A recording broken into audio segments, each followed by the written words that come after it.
por dar as boas tardes a toda a gente. Em particular, agradecer, enfim, que talvez no primeiro fim de semana de sol, apesar de tudo, tanta gente se tenha reunido aqui numa sala para conversar connosco. Nós esta tarde temos um conjunto de matérias para discutir. A Associação Causa Pública, creio que parte de vocês já serão aderentes, outros provavelmente vieram hoje espreitar o que é que estamos a preparar e o que é que andamos a discutir. A Associação Causa Pública é uma associação cívica que começou a ser montada no final do ano passado. No fundamental, nasceu de uma preocupação de um conjunto de pessoas sobre a necessidade que existe na democracia portuguesa de discutirmos com algum grau de profundidade, conhecimento, reflexão, troca de opiniões, possibilidade de participação, o conjunto de políticas públicas que fazem a vida, a textura, a densidade da democracia portuguesa. E, portanto, temos vindo a apontar um conjunto de matérias sobre as quais gostaríamos de construir pensamento.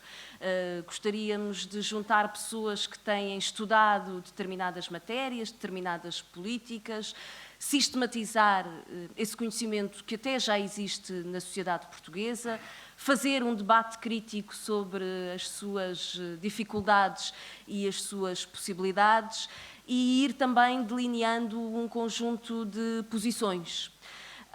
E em torno disto temos vindo a promover estudos, debates, encontros, núcleos de reflexão. E é, para dizer a verdade, com alguma alegria que eu posso dizer que acho que há algum entusiasmo no fundo, com esta proposta de trabalho que lançámos a um conjunto de pessoas e que hoje é uma associação aberta para que as pessoas possam aderir. Esta tarde nós fazemos uma Assembleia Geral em que cumprimos aquilo que são, enfim, as questões formais da constituição desta associação cívica, apresentamos aquilo que fizemos o ano passado, relatório e contas, algumas das atividades que já desenvolvemos e procuramos discutir aquilo que pretendemos fazer a partir daqui. É certo, como alguém me lembrava, já estamos um bocadinho fora de tempo, era suposto até termos feito isto um bocadinho antes, mas todos nós temos a percepção de que, algures, quando nós nos estávamos a constituir como associação cívica, houve aqui uma transformação, enfim, no cenário político, no panorama político que vamos viver em Portugal nos próximos anos. Foram marcadas eleições legislativas, houve campanha eleitoral, houve, de facto, uma transformação política naquilo que é a composição da Assembleia da República e, portanto, colocam-se, obviamente, perante este cenário também novos desafios, novas possibilidades e novas tarefas. E, portanto, era um bocadinho em torno disto que nós vamos discutir já na parte final da tarde. Mas, talvez para começar, porque, enfim, não sei como dizer isto e não parecer um bocadinho reacionária, mas num mundo em que cada vez mais nós estamos habituados a ter as nossas formas de comunicação, muito pela comunicação social, muito pelas redes sociais, é importante também criarmos momentos em que estamos todos juntos numa sala e temos a possibilidade de esboçar algumas hipóteses, avançar algumas ideias, discutirmos uns com os outros.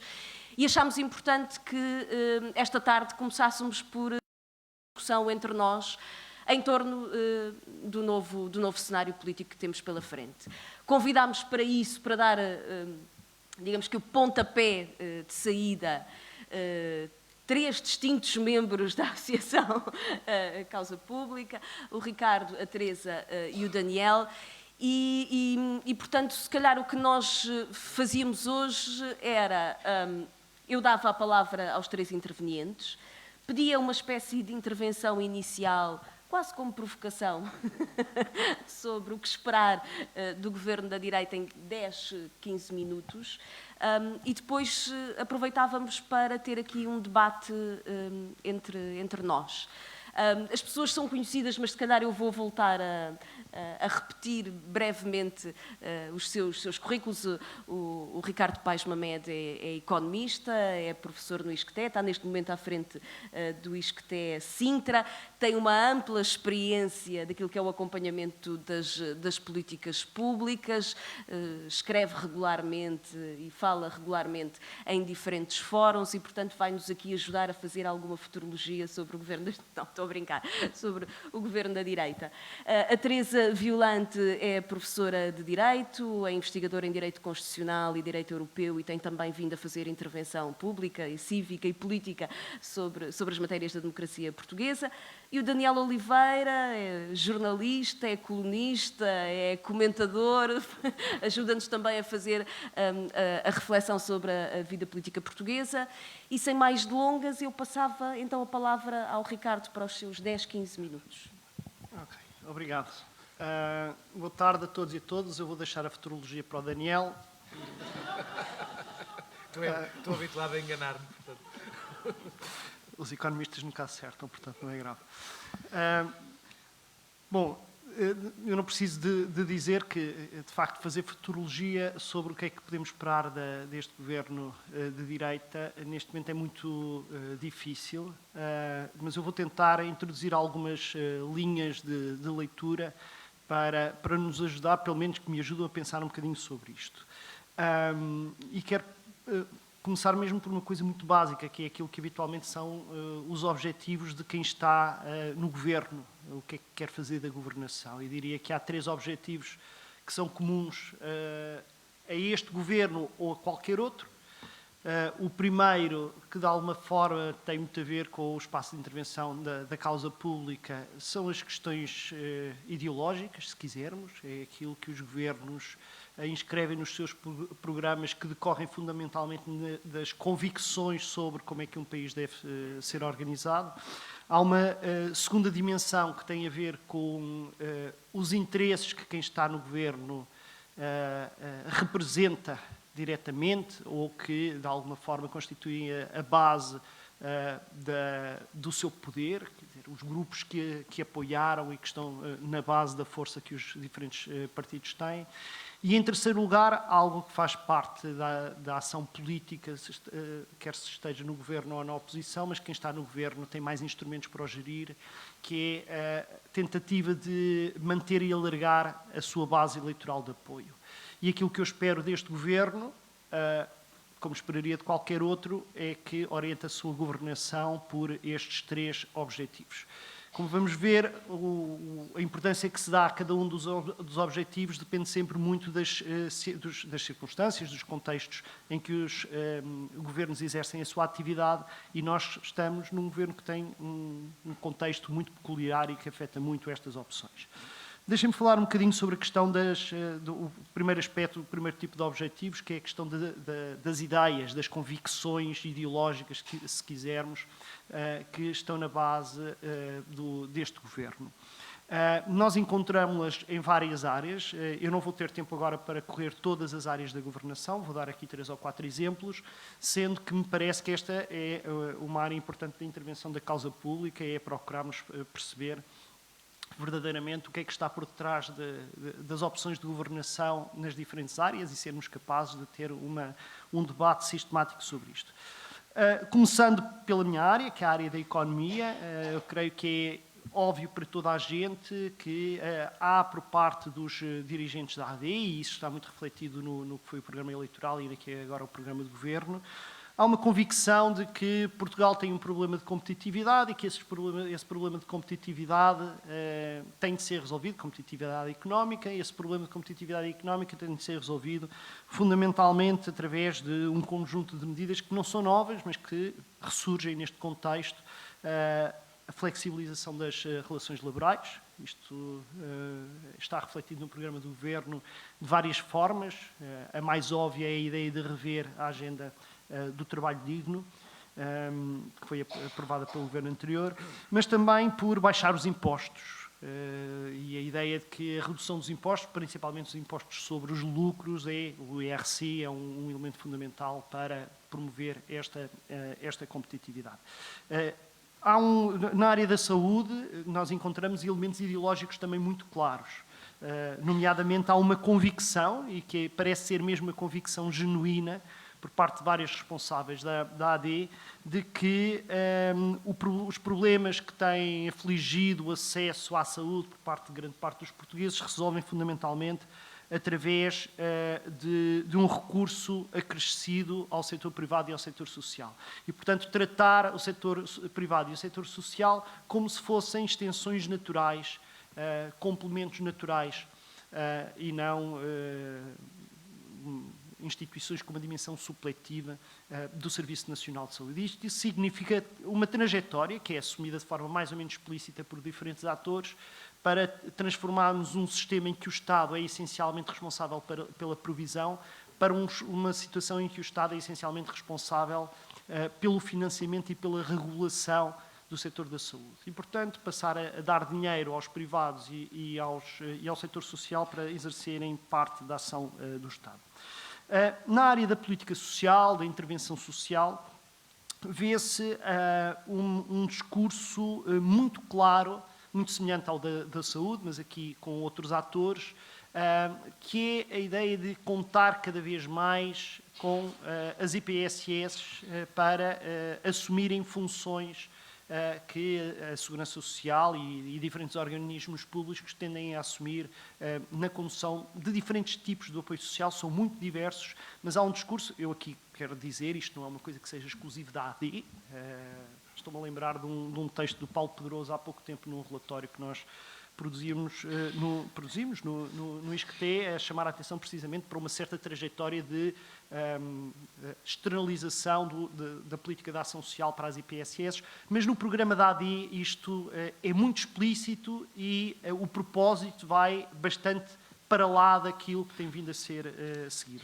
E, finalmente, na habitação, em que também a diferença entre a esquerda e a direita, para simplificar, é muito clara, enquanto todos os partidos de esquerda tinham um discurso sobre a necessidade, por exemplo, de ter alguns elementos de controle de rendas ou de controlar a procura através de desincentivo a determinado tipo de atividades especulativas na área do imobiliário, há por parte do governo da AD, pelo contrário, a ideia de que os problemas da habitação se vão resolver desde que haja uma promoção das atividades económicas ligadas à construção e ao imobiliário, e como é costume, nestes setores, a promoção destas atividades é sempre pensada através de redução de impostos. E, portanto, o que está previsto é a redução de impostos para estes setores.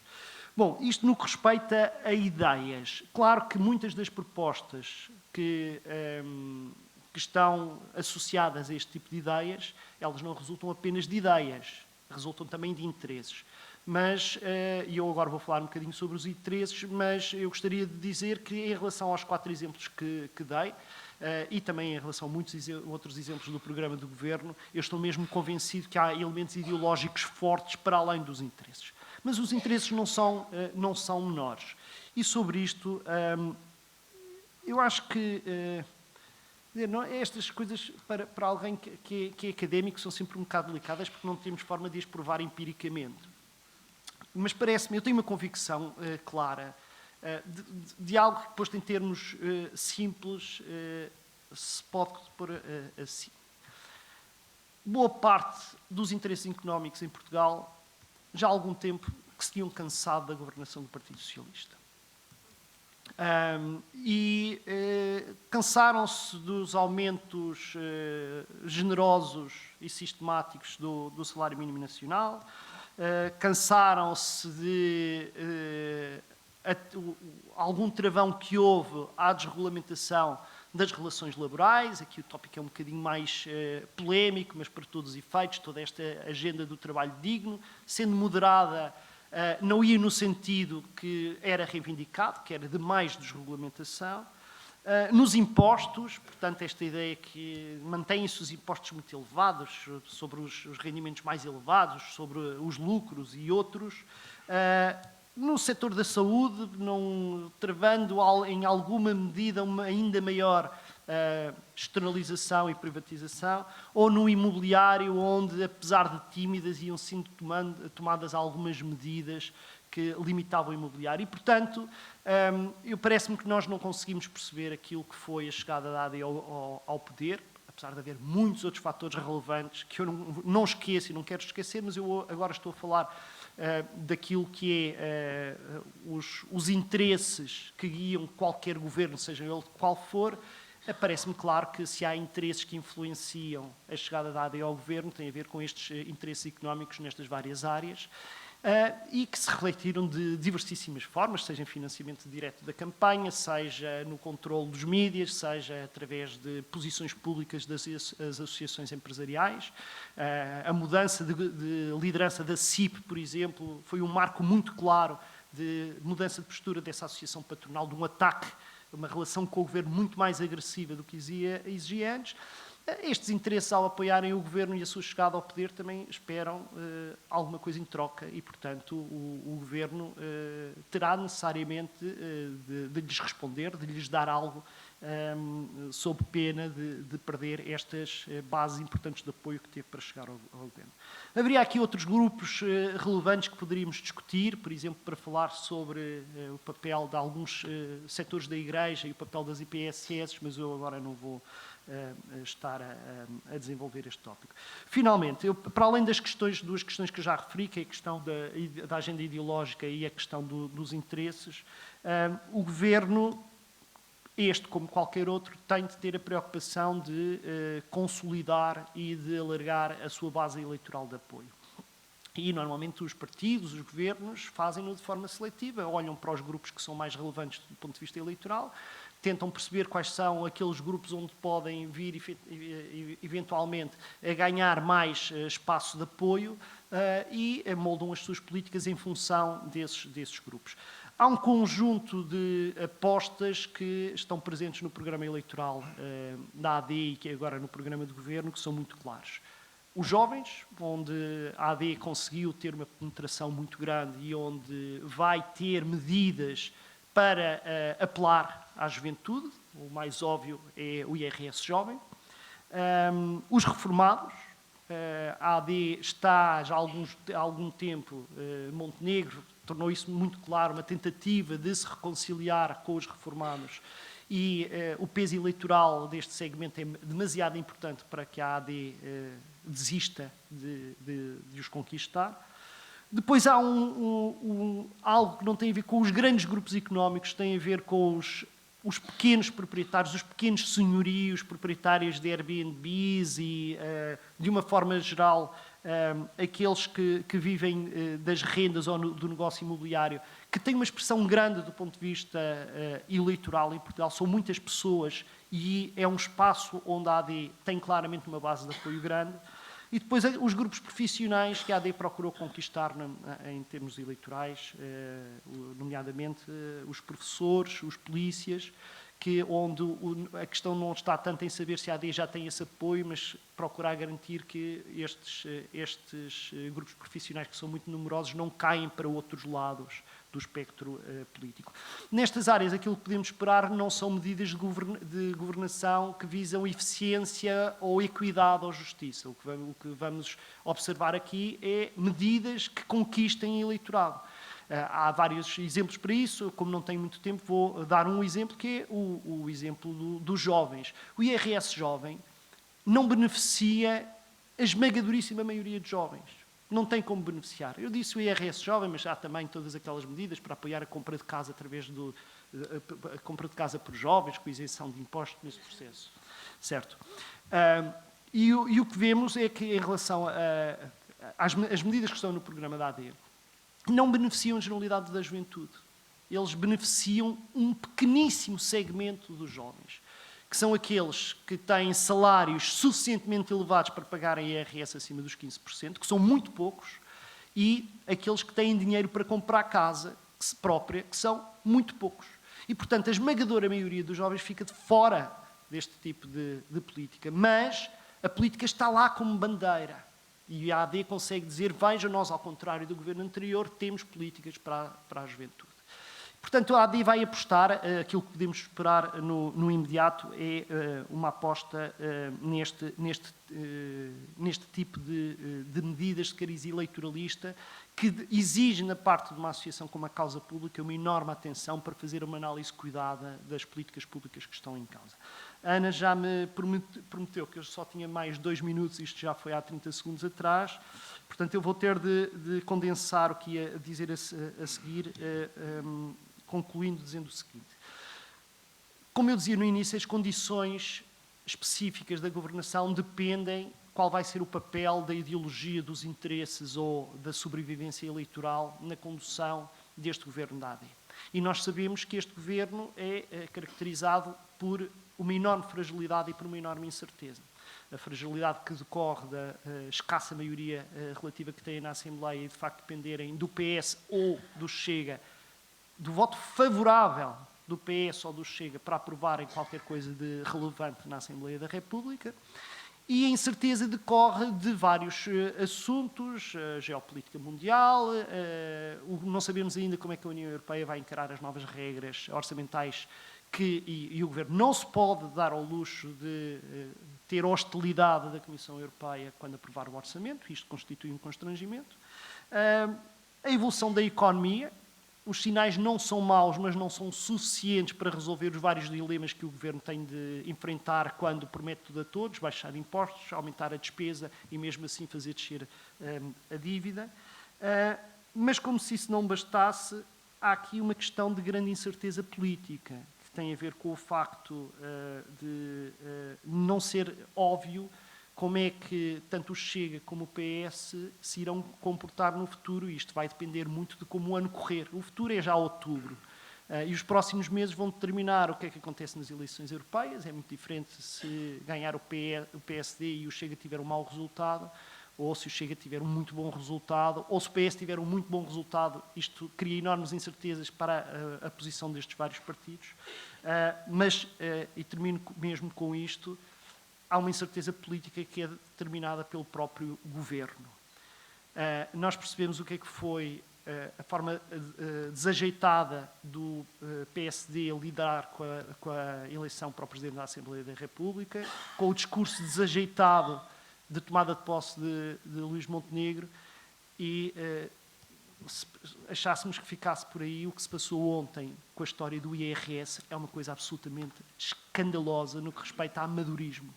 É de um amadorismo tremendo, porque a sensação que dá é que o Primeiro-Ministro tentou mesmo passar a ideia de que ia haver uma enorme diminuição dos impostos, e ainda por cima iniciou uma guerra com a comunicação social em torno disto. Quer dizer, como é que um governo consegue ser tão amador para conseguir, ao fim de poucas semanas de mandato, já ter meio mundo contra si?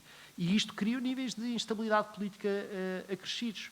Portanto, nós não sabemos exatamente quanto tempo é que vai durar este governo, a incerteza é muito grande.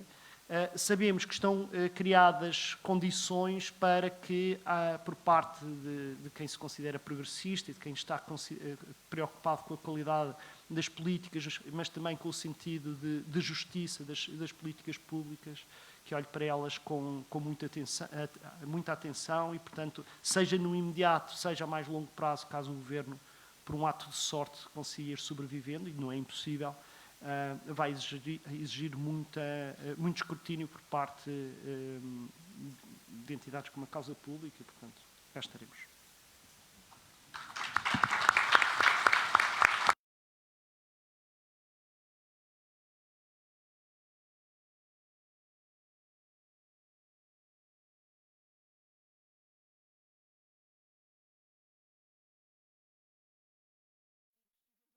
Podem acompanhar, sinalizar que estamos a tentar fazer esta tentativa de multiplicar espaços em que estamos juntos, mas quem não pode também possa acompanhar aquilo que vamos discutindo ao longo desta tarde. E agora passo então a palavra à Teresa, que tem o microfone. Acho que não precisa. Obrigada. Obrigada, Ana. Cumprimento os meus colegas de mesa e, sobretudo, estou muito feliz por poder estar aqui a participar neste debate de reflexão, neste espaço de debate e reflexão e neste momento, nesta visão progressista sobre o que é que nos espera e, sobretudo, o que é que podemos fazer nos meses ou anos que se seguem. Eu vou dividir esta pequena intervenção em 3 pontos diferentes. O primeiro ponto diz respeito um bocadinho àquilo que o Ricardo já referiu, que é uma mudança ideológica. Há claramente uma mudança ideológica, mas isso já sabíamos desde o dia das eleições, portanto, ganhou uma nova força política, uma força política que se assume como centro-direita, e isso é, na minha perspectiva, uma vantagem. Revela que a nossa democracia, ao contrário daquilo que vinhamos ouvindo durante os últimos anos, é uma democracia que é capaz de promover alternatividade e respostas distintas no espectro das políticas públicas. Durante alguns anos tentaram convencer-nos de que o sistema estava mexicanizado e de que estava cristalizado, e isso não é nada saudável no regime democrático, e de facto em pouquíssimos meses vimos uma maioria absoluta desfazer-se e ser empossado um governo e um primeiro-ministro que até há muito pouco tempo tinha claramente, mesmo dentro do seu próprio partido, poucas expectativas de algum dia alcançar o poder, e isto em democracia é algo, na minha perspectiva, claramente saudável e sobretudo de saudar. E, portanto, que tenha alcançado, apesar da estreita maioria, mas através de eleições justas e livres, um programa político que é bastante distinto daquele que vinha a vigorar desde 2015, é algo que, na minha perspectiva, enquanto estudiosa da democracia, algo que deve ser visto não só como normalidade, mas como algo positivo. Portanto, ganhou um partido de direita, e isto notoriamente vai significar mudanças profundas em relação a uma série de políticas públicas. Várias delas já foram aqui sinalizadas, eu não os vou repetir.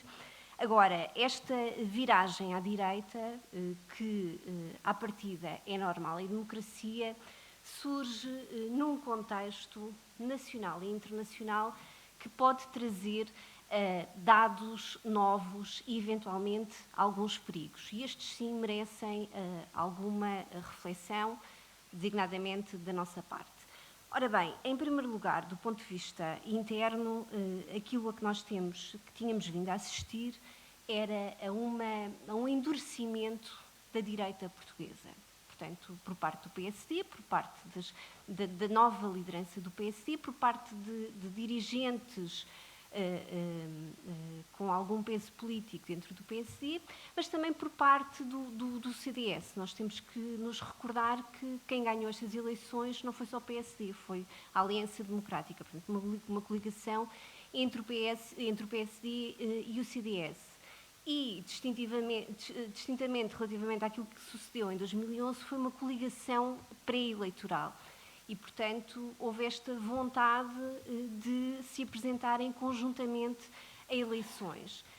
Ora bem, como sabemos, a liderança de Nuno Melo, na esteira daquilo que vinha sendo a liderança anterior, foi, e ao contrário daquilo que era a liderança de Assunção Cristas, era uma liderança que se inseria neste processo que eu chamo de endurecimento ideológico, que se nota em relação a várias matérias, não só de um ponto de vista semântico, de um ponto de vista mais verbal, mas também de um ponto de vista mais substancial, em relação a várias questões que podemos depois debater algumas delas no espaço a seguir.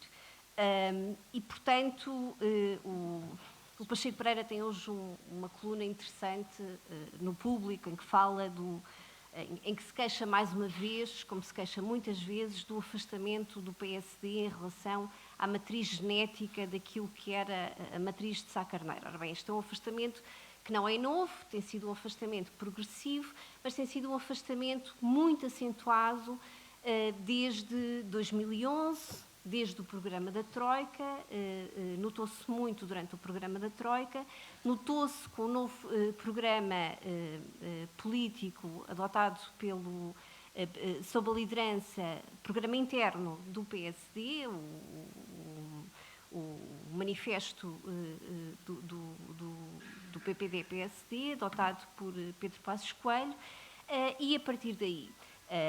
Portanto, estas lamúrias que são frequentes, eu própria fiz filas várias vezes, desse tal afastamento, acabam por ser cada vez mais incompreensíveis, porque é um afastamento que já tem quase 50 anos, já não é propriamente um afastamento, já existe, se calhar, ou muito provavelmente, um outro PSD.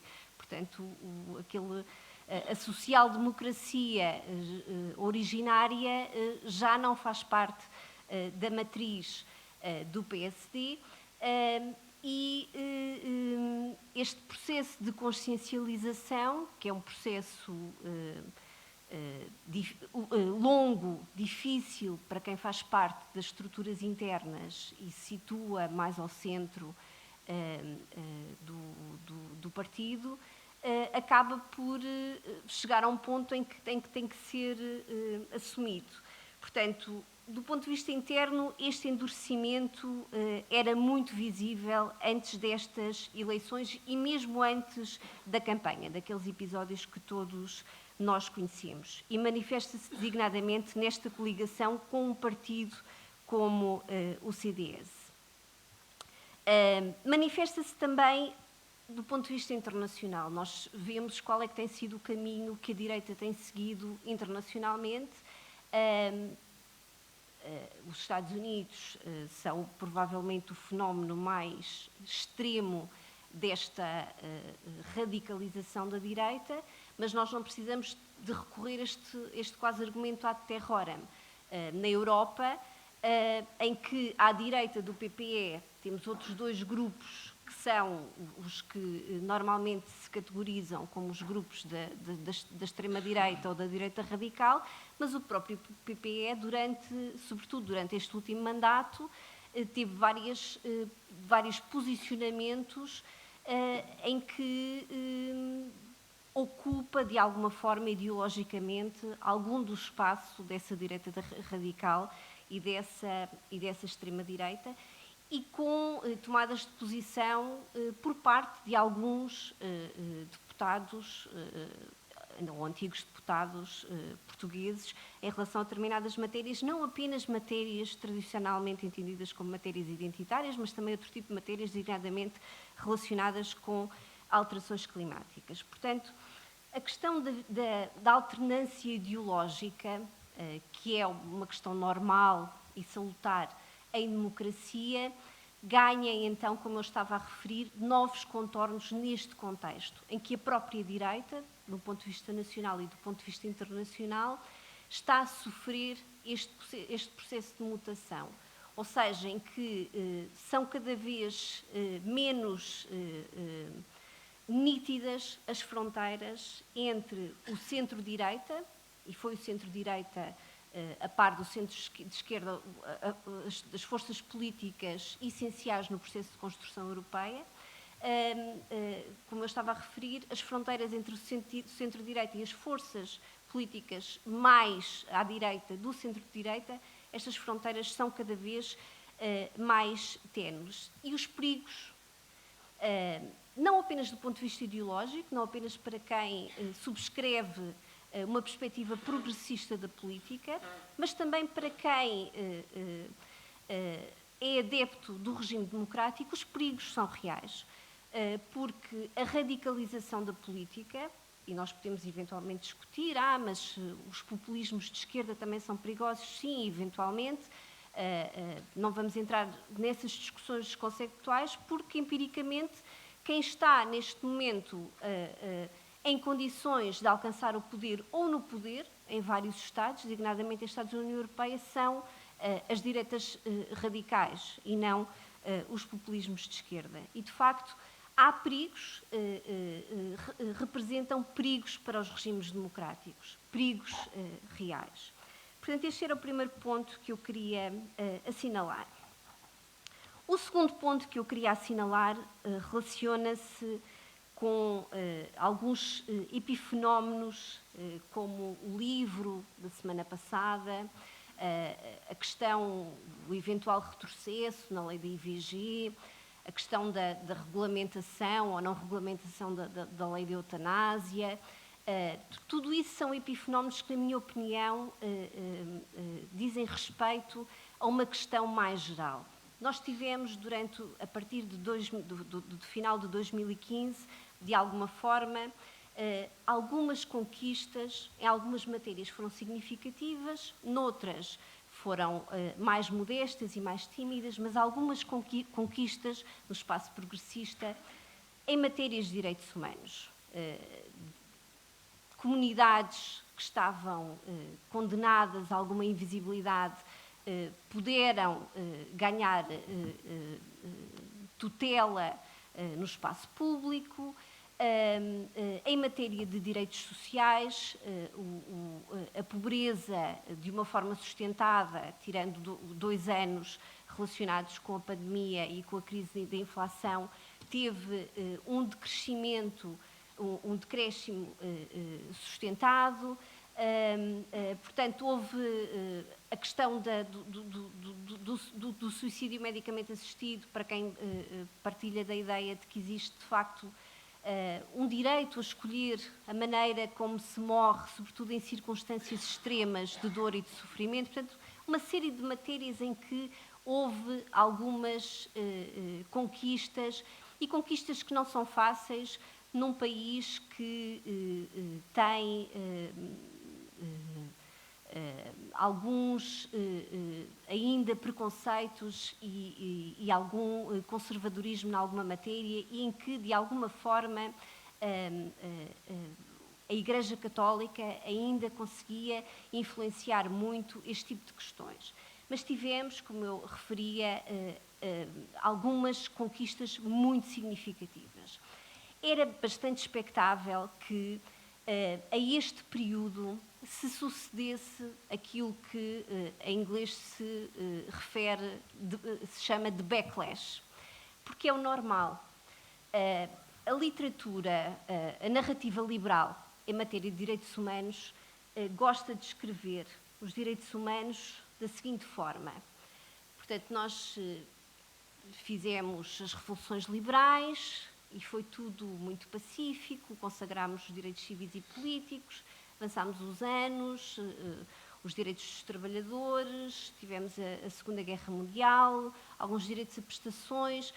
Depois veio essa época terrível da pós-modernidade e vieram com essas reivindicações desrazoáveis em termos de identidade, e aí as democracias liberais começaram-se a desagregar. Ora bem, nós sabemos que não foi assim que os direitos humanos se conquistaram. Os direitos humanos, todos eles se conquistaram com lutas, com conflitos. Os direitos civis e políticos, que começaram com a Revolução Francesa, o antigo regime foi abolido pela guilhotina. Não foi propriamente de uma forma pacífica, nem beatífica, nem andavam todos de mãos dadas a cantar o Kumbaya. 2, 3 minutos. Portanto, é tudo com muita luta, com avanços e retrocessos. Também esta geração de direitos de que estamos a falar agora tem de ser alcançada e sedimentada com lutas e com... Essa é a vantagem das democracias liberais, é que as lutas travam-se no espaço público e no espaço político. Não só no espaço político, mas também em espaços públicos como este. Agora, o que nós não podemos é permitir que a narrativa liberal de que era tudo belo e fantástico até chegarem os chatos dos pós-modernos se implemente. 1 minuto e meio para o que é que nós podemos fazer. O que é que nós podemos fazer? Cada um na sua área, continuar a travar estas lutas. Eu, a área de que posso falar é a área do direito. E a área do direito em Portugal, vejo aqui mais alguns juristas, é uma área em que está tudo por fazer. E quando alguém tenta fazer alguma coisa, a vida dessa pessoa não se torna fácil. E está muito por desconstruir no direito. O direito de propriedade, por exemplo. Nós olhamos para a literatura que está produzida a propósito de direito de propriedade em Portugal e continuamos a ver lá a propriedade absoluta quase dos romanos, quando a propriedade e a sua função social é algo que está pacificado na doutrina internacional desde os finais do século XIX. Portanto, tenhamos um bocadinho mais de coragem. A coragem que nós temos no espaço político e no espaço público, também, e eu aqui falo um bocadinho para os juristas, não para estes que estão aqui, porque esses já são suficientemente corajosos, mas levar também para, porque há muito por fazer em Portugal nesses espaços e tentemos conquistar mais vozes também para esses espaços onde ainda há poucas vozes a falar e a lutar e a trabalhar. Obrigada.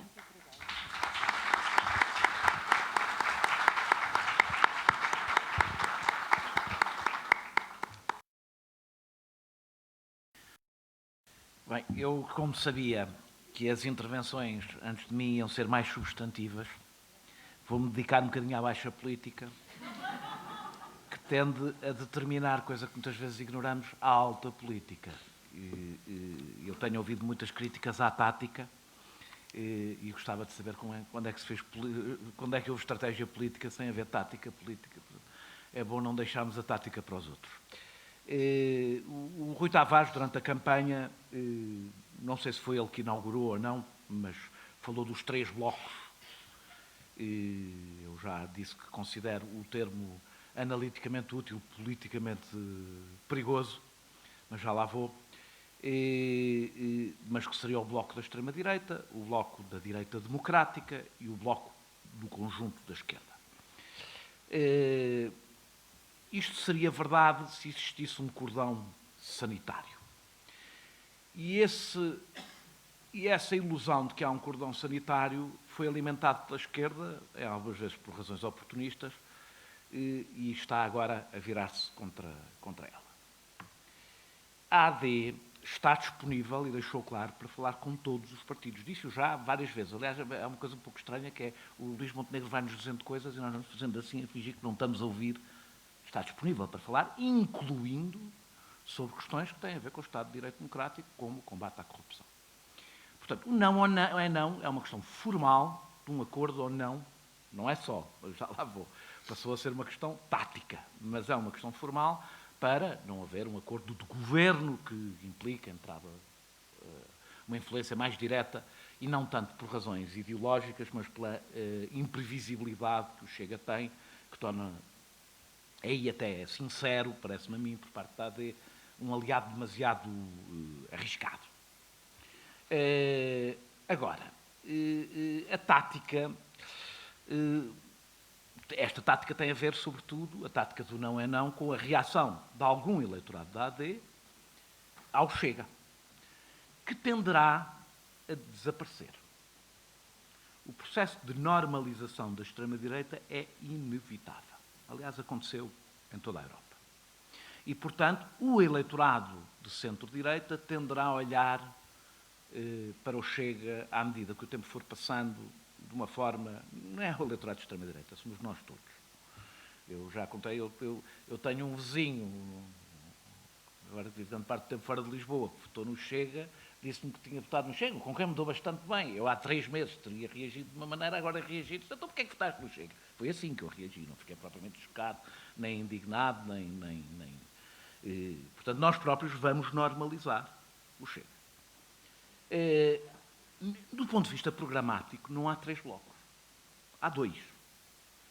Aliás, se houver 3 blocos, é a direita, o centro-esquerda e o resto da esquerda, mas como se viu, o resto da esquerda, como o Sr. Geringonça, consegue entender-se em mínimos. E depois tem divergências, que não é nato, tem divergências mais profundas, que até se houvesse uma geringonça agora, seriam muito mais evidentes agora, quando não havia tantas coisas para reverter, do que foram. Agora, não existem dois blocos do ponto de vista programático à direita. É que não existem desde o início.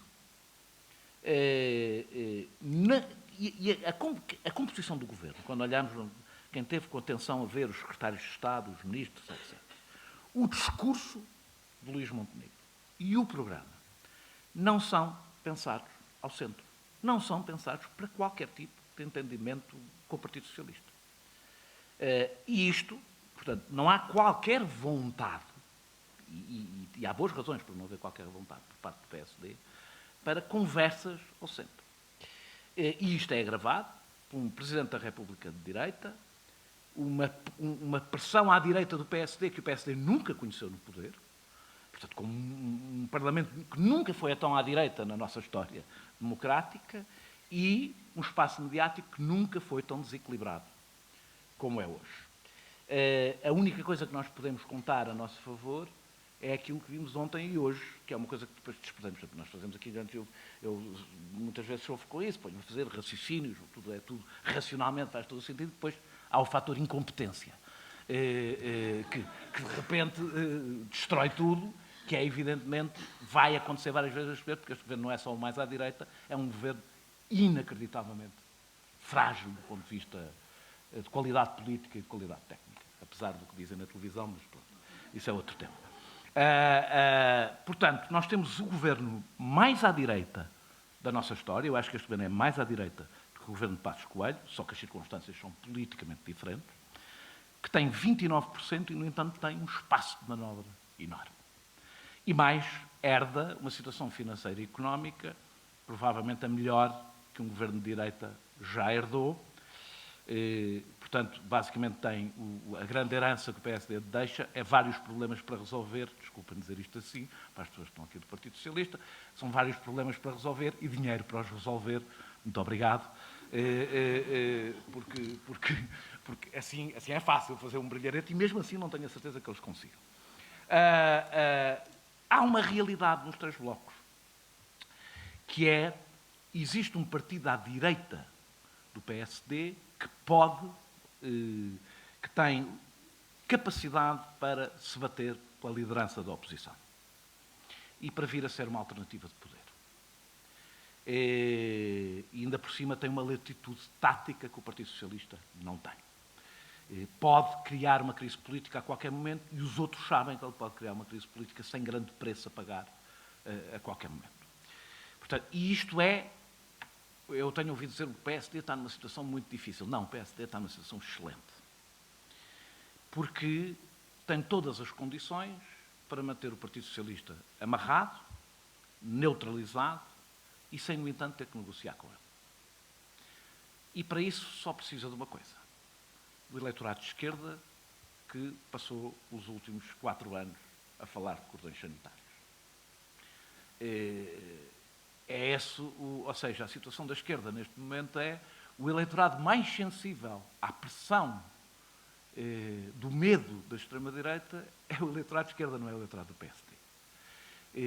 E o PSD vai utilizar isso durante todo este tempo. E eu diria que em alguns casos, eu não estou a criticar, eu acho que deveria existir um cordão sanitário, mas uma coisa é deveria, outra coisa é uma pessoa, a dado momento, perceber que isso era uma ilusão, que estava usada várias vezes de uma forma oportunista para impedir a vitória do PSD, que inevitavelmente se tornaria, era um bumerangue, inevitavelmente acabaria por ser. Portanto, o PSD utilizará o Chega como chantagem eficaz para o eleitorado à esquerda, dizer o Partido Socialista tem que aguentar o governo da AD, tem que aguentar o governo mais à direita, provavelmente da história deste país, tem que se neutralizar e tem até que se suicidar. A tese, dizia eu que a tese dos três blocos não é programática, e até porque há uma enorme zona cinzenta, e essa é uma das coisas que nós tendemos a ignorar, entre o Chega e o PSD, que entra bem dentro do PSD. A história de Pedro Passos Coelho não é apenas, eu já vou voltar a ela, um episódio. É um sinal, e não são aquelas figuras que nós todos conhecemos há muito tempo, sobretudo as pessoas que passaram pela Faculdade de Direito conhecem sempre estas personagens, que eu não sei onde é que vocês têm guardados na Faculdade de Direito, aquelas personagens, mas parece que estão todas lá, desculpa, estão lá num armário guardados, de vez em quando abre-se e saem todos. Mas isso não são estas personagens. É que isto é uma nova realidade, mas eu já vou voltar a ela. E, portanto, eu acho que nós, às vezes, quando falamos da extrema-direita, da radicalização da direita, estamos a falar em moldes antigos e não nos novos. Só há... portanto, eu dizia que a tese dos 3 blocos é real num sentido. Ela torna insustentável qualquer solução de governabilidade enquanto existir. E tornando insustentável, só há 3 formas de se clarificar. Uma crise rápida, que alguém pagará por ela. Diria que, neste momento, o mais provável é ser o Partido Socialista, mas também não diria isso de forma definitiva, porque depende imenso de como acontecer, em que circunstâncias acontecer, a narrativa que se constrói a partir dela, etc, etc. Portanto, dependerá muito das circunstâncias. Outro é um entendimento mais ou menos claro entre o PSD e o Chega. E o terceiro, portanto, são as clarificações possíveis, o Partido Socialista instituir-se como suporte contrariado de um governo de direita. São as 3 formas que eu encontro. Se alguém tiver uma quarta, agradeço que acrescente, porque ajudava bastante a resolvermos este imbróglio. E as consequências disto é que, sendo insustentável os 3 blocos, um será derrotado ou absorvido. Pode ser através de uma aliança da direita, como defende Pedro Passos Coelho. Eu não punha isso de lado como uma possibilidade futura, nós não sabemos o que é que vai acontecer. Eu agora estou a falar, não é para os próximos meses ou para o próximo ano, estou a falar de uma forma mais sustentada, porque eu sou dos que acham que a extrema-direita veio para ficar. Outra é uma derrota, de alguma forma, da extrema-direita, não é fazê-la desaparecer, mas fazê-la recuar para uma solução em que não há 3 blocos, talvez porque o eleitorado de direita se apercebe que o Chega é inútil do ponto de vista governativo, é um problema, impede uma governação de direita. A outra é a neutralização do Partido Socialista, que entrega ao Chega a liderança da oposição, e a AD, a alternativa à liderança da oposição. Portanto, a direita, como a alternativa da extrema-direita, é aquilo que eu tenho chamado de macronização. Não é uma originalidade minha, não sou eu que tenho chamado, uma macronização da política portuguesa, onde basicamente o combate é entre neoliberais e autoritários e onde basicamente todos estamos condenados a votar na causa para evitar a consequência. O Pedro Nuno Santos disse, no dia 10 de março, que o tempo da tática tinha acabado. Eu tomei aquilo como uma frase boa para aquela vez, porque o tempo da tática evidentemente começou e ele é absolutamente indispensável. E é indispensável não é por cálculos partidários, é porque o que está em risco é o sistema partidário. E estando em risco o sistema partidário e olhando para o que se está a passar noutros países europeus, é a própria democracia que fica em risco. Eu diria que a esquerda está a viver pela primeira vez na sua história em Portugal, já o viveu noutros países e acabou mal em alguns deles, uma crise existencial. Vive perigos existenciais. E que, portanto, não deve embarcar nesta ideia, já chega de tática, temos que resolver os problemas das pessoas. Eu acho que temos que, evidentemente, resolver os problemas das pessoas. Eu ouço dizer outras frases bastante pouco democráticas, a maneira de combater a extrema-direita é governar bem. Que é uma daquelas frases, governar bem, governa-se bem de muitas maneiras, de muitas formas. É, aliás, a regra da democracia. Eu não sou cavaquista e, portanto, não acho que 2 pessoas com a mesma informação como é que é, da mesma informação e de... Chegam às mesmas conclusões. Não é inteligentes, têm que ser boas. Eu já não me lembro qual é a expressão. Não é bem intencionadas, mas é uma coisa. Já chegam à mesma conclusão. Portanto, agora, para governar bem, é preciso ter um sistema partidário e democrático que permita que haja alternativas dentro do espaço democrático, que as alternativas sejam do espaço democrático. A ilusão de que a esquerda pode salvar a direita, em que parte da esquerda acredita, é uma armadilha. É uma armadilha porque o que nós vamos assistir não é um fenómeno do aparecimento dos populismos de direita e da extrema-direita. Nós estamos a assistir a isso, evidentemente, mas isso é uma parte de um processo de radicalização geral da direita, aliás, a Teresa aqui já falou, e que não é português. 2 minutos. Acho que consigo. De radicalização do conjunto da direita, que até resulta, não vou aqui desenvolver, até de derrotas da esquerda, que fizeram a coisa inclinar toda para um lado, e essa é global. E eu também acho que há muita gente a falar de um PSD que já não existe. Eu vejo imensas pessoas, quer da área do PSD, que eu já lhes expliquei que não percebo do que é que elas estão a falar, porque na realidade seriam eleitores centristas do Partido Socialista,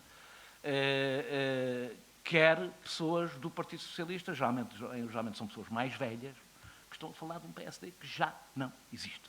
Não tem qualquer significado político. E, portanto, eu acho que o caminho é mostrar a coesão programática da direita, do conjunto da direita, e combater nesse espaço onde há coesão à direita. Na habitação, no trabalho, nos serviços públicos e no ambiente, para pegar em 4 exemplos, onde nada afasta o Chega do PSD.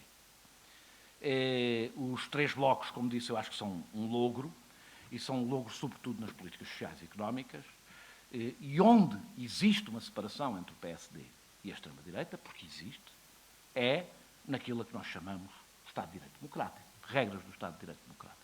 Ora, nessas regras do Estado de Direito Democrático não se põe nenhuma questão de governabilidade ou de maioria.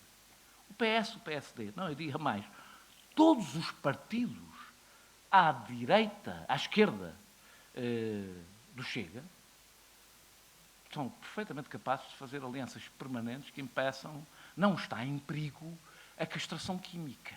Não é provável que a castração química venha a ser aprovada porque o Chega está no Parlamento. Essa maioria existe, é natural e não precisa sequer de ser alimentada. Por isso, o confronto que se está a fazer é o confronto sobre estas áreas programáticas que basta olhar para os programas. Se olharmos para a habitação, o Ricardo falou disso. Basta olhar para as propostas de habitação, as propostas fiscais, as propostas para a escola pública, as propostas para o Serviço Nacional de Saúde e as propostas para o trabalho. E a proximidade entre o PSD, a Iniciativa Liberal e o Chega são um bloco. Eu diria mesmo que são um bloco mais sólido do que é o Partido Socialista com o Bloco de Esquerda e com o PCP. E, portanto, se são um bloco, é esse bloco que a esquerda se deve opor, centrando-se nestes temas. O diálogo nestas áreas, que não sejam as áreas de regime e de Estado de Direito Democrático, entre o PS e o PSD, reduzem a clareza deste confronto e não são sérios, porque a AD não tem nenhum estímulo para negociar. Serão sempre um número. E não tem nenhum estímulo para negociar por uma razão simples. Até ver a AD ganha com uma crise política. E, portanto, a AD, qualquer negociação que faça com o Partido Socialista nestas áreas tem um único objetivo: responsabilizar o Partido Socialista quando a coisa falhar. Não vou desenvolver para não criar aqui clivagens, mas há pessoas no Partido Socialista que sabem como é que isto se faz com outros parceiros. Mas pronto, não quero criar cismas aqui internos. Eu, portanto, acho que o que a esquerda tem de fazer nestes próximos meses ou anos, não sabemos, é fazer a resistência nestas áreas onde esse bloco de direita existe, dentro da Assembleia e fora da Assembleia, capaz de construir um discurso de oposição fora dos partidos. Os últimos 8 anos foram, para a sociedade civil, uma tragédia à esquerda. A esquerda disse, com a geringonça estamos lá, agora pronto, agora estamos em casa, estamos do lado do poder, a esquerda toda, incluindo a esquerda do Partido Socialista. Agora são os nossos. E foi uma tragédia, vivemos 8 anos de anemia cívica completa, de que vai ser muito difícil reerguer. O Brasil conheceu isso quando o PT teve bastante tempo no poder e quando veio o Bolsonaro estava incapaz de fazer o confronto. E isso é uma das coisas que tem que ser reconstruída neste momento, fora do espaço partidário e do espaço institucional, estou mesmo a acabar, e, dentro do espaço institucional, encontrar algumas convergências, eu diria pelo menos em 2 momentos eleitorais, que são em algumas eleições autárquicas mais importantes e nas presidenciais. Eu não estou a defender uma geringonça da oposição, não é isso que estou a defender, mas estou a defender uma grande capacidade de convergência no confronto à direita, assumindo que a direita é um bloco de direita e não comprando nem alimentando a ideia dos 3 blocos e que nós aqui estamos para salvar a donzela ofendida, que é o PSD, perante o risco do galifão do Chega, porque essa história não é verdadeira, apesar de eu ter achar que a esquerda a alimentou durante bastante tempo. Obrigada.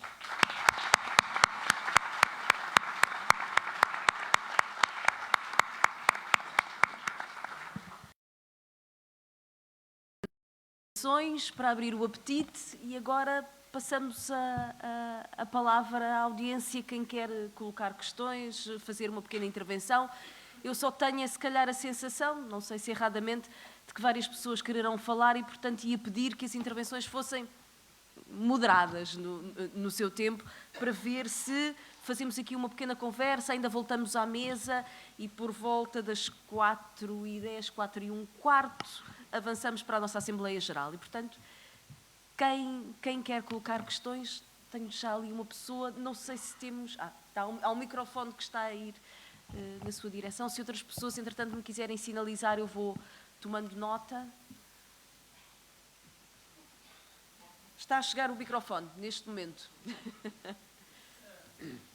Tem que ser com o microfone, senão nós estamos a transmitir. Adapto a maldição dos recursos e chamo-lhe a maldição do déficit, do excedente. O que é que o Partido Socialista fez tanto? A pergunta é minha, sou votante do Partido Socialista. O que é que o Partido Socialista fez tanto força para um excedente e agora faz tanta força para resolver os problemas que criou com o excedente? Estamos gerando basicamente esta crise. Nós estamos aqui basicamente por isso. No meu entendimento, estamos aqui porque o PS privilegiou o excedente. Por que é que terá sido uma coisa dessas? Talvez o professor Ricardo possa falar alguma coisa sobre isso. A baixa política não me interessa. Mais intervenções? Ana, aqui à frente.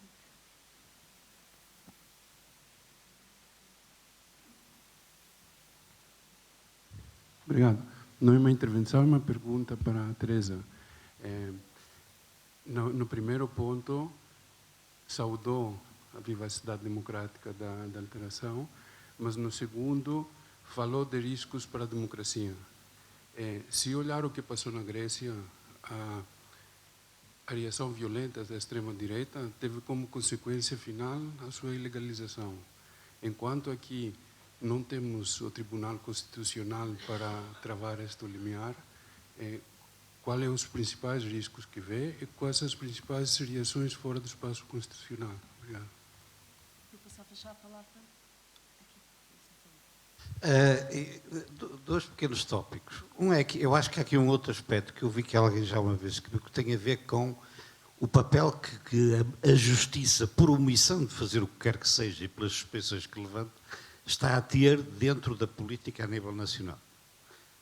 Isso vai com os critérios um bocado duplos, se for Presidente da República é uma coisa, se for o Primeiro-Ministro ou não sei quantos mais. Portanto, este é um aspecto que eu acho que passou-se um pouco ao lado.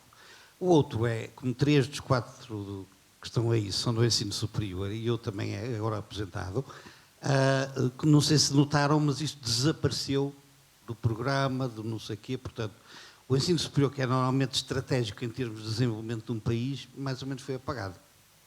E se for artificialmente inteligente, não é porque é a especialidade da Secretária de Estado, ainda escapará, mas senão, acho que... E isso acho que é significativo.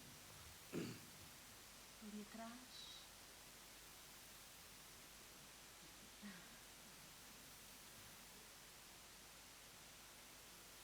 Olá, boa tarde. Um tópico. Falamos muito de transformação e do que é que podemos fazer para que as coisas mudem, e eu fazia a provocação de falarmos um bocadinho sobre comunicação e como é que as mensagens chegam. que me parece que tem sido, ali pegando um bocado nas palavras de nós da esquerda, ter estado um bocado semi-morta nos últimos tempos, é que nós nos demitimos um bocadinho de comunicar e de passar mensagens. Talvez, falo só por mim, por haver um certo preconceito contra as novas formas de comunicar, que muitos de nós achamos que são redutoras, estúpidas, rápidas demais, mas colocava esta questão: como é que nós conseguimos passar as mensagens e conseguimos chegar às pessoas utilizando os canais que existem, quer nós gostemos deles ou não, nós temos que de alguma forma fazer parte deles e transformá-los por dentro. Era isso que trazia à discussão.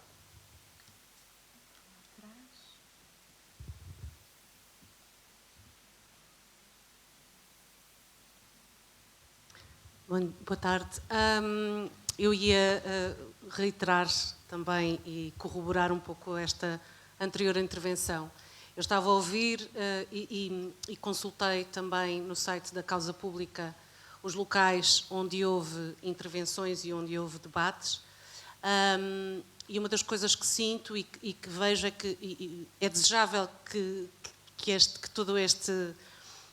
todos estes exercícios de cidadania existam, mas é também muito importante que cheguem a outros locais que muitas vezes dão votações expressivas a partidos como o Chega e que muitas vezes se sentem também, essa é uma das razões apontadas, como portugueses de segunda, um pouco esquecidos das políticas e do poder central. E, portanto, se calhar uma das armas de comunicação também que se teria para movimentos mais à esquerda que contrariassem determinadas narrativas era também começar por dar atenção a esses territórios. Os fundos europeus têm uma denominação para os meios de comunicação que é os territórios de baixa densidade noticiosa. Ou seja, territórios que nunca aparecem ou que pouco aparecem nas notícias, que têm pouca capacidade de expressão, pouca capacidade de reivindicação e que muitas vezes são esquecidos. E eu não estou de todo, obviamente, a defender o voto no Chega, nem estou sequer a passar a mão pelo pelo a tentar compreender, mas acho que para haver esse esforço de inversão dos pratos na balança, do ponto de vista da capacidade de influência e de estratégia, era importante que se olhasse para além dos grandes centros urbanos e que se tentasse, por um lado, invocar e trabalhar novas formas de comunicação. Lá está, a pessoa que interveio pouco tempo antes de mim falou exatamente disso, de notar que o Chega, por exemplo, uma das armas mais fortes que teve de comunicação foi o trabalhar junto de redes sociais que muitas vezes eu também não tenho paciência para o Twitter, acho que aquilo é tudo um discurso de ódio montes de vezes, são coisas que me deixam mais nervosa do que propriamente satisfeita ou contente com a minha cidade, polis, mas é preciso também trabalhar-se nestes territórios, no TikTok, no Instagram, nas redes sociais e para a qual mesmo pessoas como eu, que nasci em 75, eu não estou preparada. Há pouco tempo estive com malta mais nova, fizemos uma greve geral de jornalistas. Eu, que não sou propriamente avessa a novas ferramentas digitais, fiquei completamente banzada com o mindset, a mentalidade completamente diferente que a malta jornalista com 29, 30 anos tinha. A cabeça funciona de uma outra maneira completamente diferente, do ponto de vista da rapidez, do ponto de vista do agregar não sei quantas comunidades em grupos do WhatsApp, de chegar a não sei quantas pessoas, e isso resultou. Vou só para concluir. E, portanto, era só para sugerir outras formas de comunicação que se descentrassem também dos centros e polos de decisão. E até que ponto é que... pronto, é uma sugestão. Aqui à frente e ainda aqui, pronto. E se calhar durante a próxima intervenção eu aceito as últimas inscrições e fechamos para ainda voltar à mesa e depois seguirmos para a Assembleia Geral. Primeiro estava aquela senhora. Obrigada. Antónia Marques.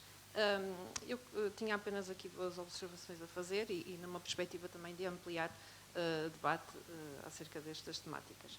Quando se refere que há um espaço mediático que agora ficou desequilibrado, eu gostaria de relembrar que esse espaço mediático já é desequilibrado há muito tempo para uma grande parcela da população portuguesa, que é tratada de uma forma paternalista, sobranceira e infantilizada, e normalmente quando aparece nos mídias é para ilustrar algum caso estranho ou para ilustrar uma narrativa do ponto de vista mais benéfico ou para dar uma sensação de caso real e normalmente não tem direito à sua identidade, não é? à sua pessoa como tal e até como cidadã ou como cidadão que contribui positivamente na sua esfera de ação. E esse espaço mediático desequilibrado, se for preciso ajuda para lidar com ele, há pessoas que sabem fazê-lo muito bem há muito tempo. E não é um drama, é uma luta que é constante e que tem tido grandes resultados. Por outro lado, relativamente a todas estas abordagens que fizemos quanto ao que aí vem, eu creio que ficou excluído deste debate a dimensão das políticas europeias. E provavelmente é por isso que estamos tão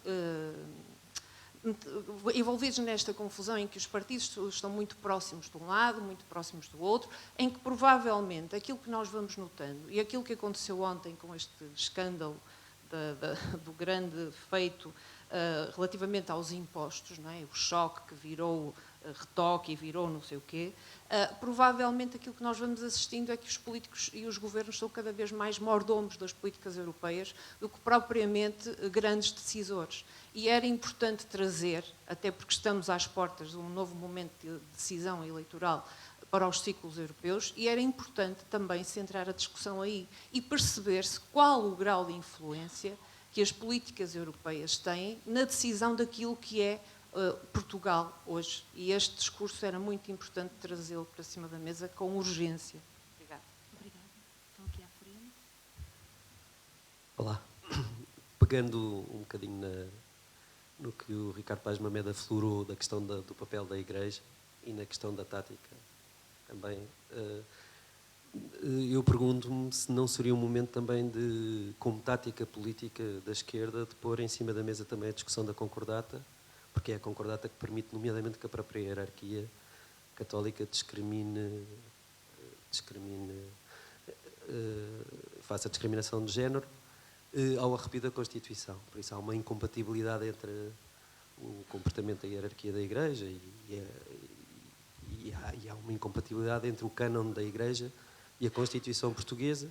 Isso não seria um momento, taticamente, de começar a abrir o debate em relação à concordata, nem que seja para que a Igreja também recue um pouco, porque eu partilho dessa leitura de que a Igreja está, de facto, a entrar na parte dos direitos humanos em áreas e com muita força e a fazer pressão para recursos sociais. E pronto, é só isto que tinha para sugerir. Também queria, não era? Olá. Vou falar um bocadinho do meu exemplo pessoal, que acho que é o melhor contributo que eu posso dar. Eu trabalhei até recentemente 7 anos no setor dos equipamentos médicos, que é um setor que é fundamental para o SNS.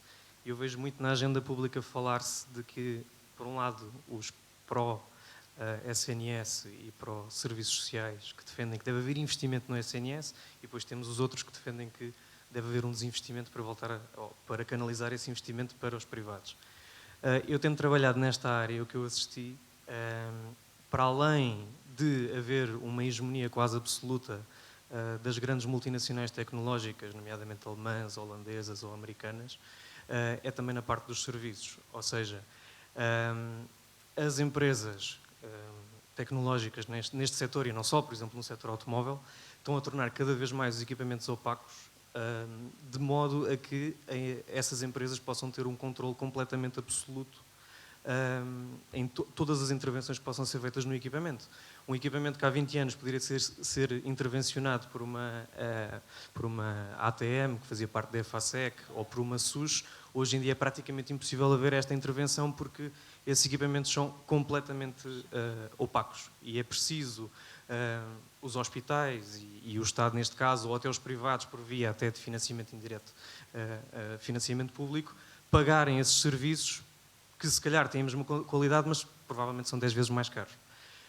E a minha questão é, nós estarmos a discutir, estar a aumentar as verbas para o SNS, ou para a despesa do SNS, que têm vindo a aumentar, se não deveria haver, por parte da esquerda, uma discussão mais profunda sobre se também essas verbas e esse aumento de financiamento do SNS não estará a alimentar estas próprias empresas que estão cada vez mais a aumentar as suas margens e a tornar-se monopólios completamente assustadores e, em muitos casos, mais fortes do que os próprios Estados.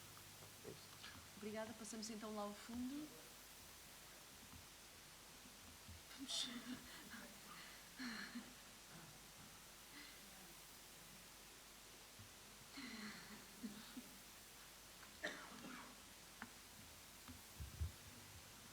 Boa tarde a todos.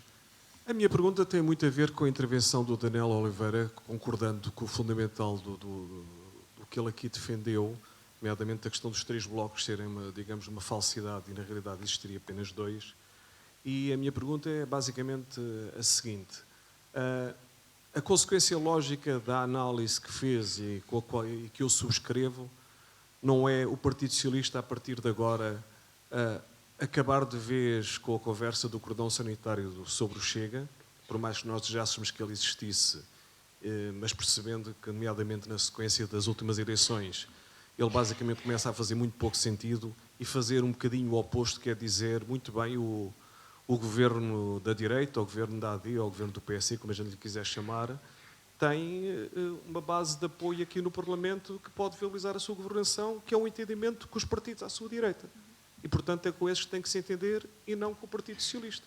Pronto, e assumir isto frontalmente e, se calhar, empurrando o Chega para uma responsabilização, para serem corresponsáveis com a governação, provavelmente parte das ilusões que muitos daqueles que votaram no Chega ainda hoje têm deixarão de existir.